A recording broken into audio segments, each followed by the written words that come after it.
तो बच्चों, इस सेशन में हम लोग डिस्कस करने वाले हैं एक बहुत ही बेहतरीन टॉपिक। और वह जो टॉपिक है न्यूटन के सेकंड लॉ पे बेस्ड है। न्यूटन का सेकंड लॉ, जिसका mathematical formulation F equal to m into a होता है। अगर हम इस फॉर्मूले पे गौर करें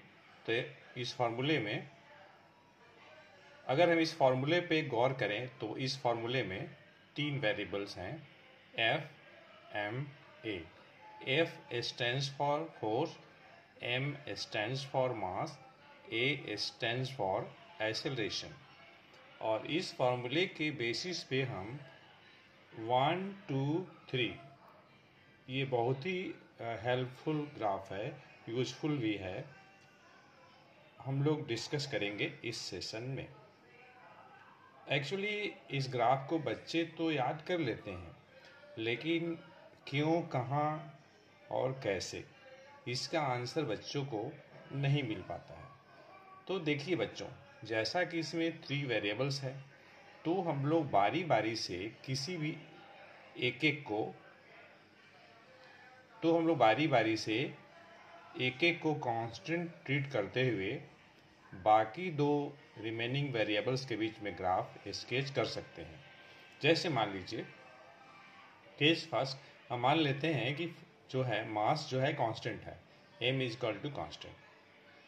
यहाँ पे आप देख रहे होंगे कि इस फिगर में 1, 2, 3 ऑब्जेक्ट है और तीनों ऑब्जेक्ट का साइज और शेप एकदम एक जैसा है।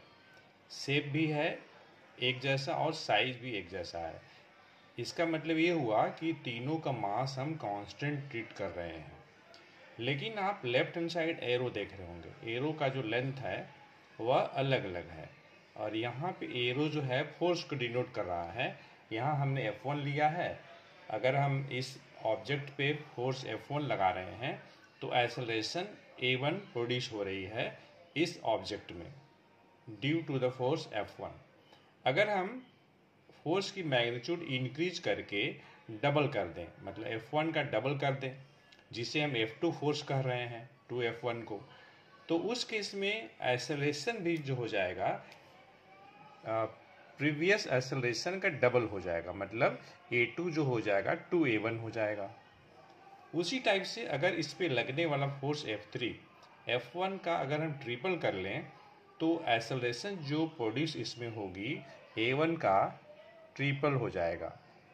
तो इस तरीके से हम क्या देख रहे हैं, हम ये देख रहे हैं कि यहाँ पे एक्सेलरेशन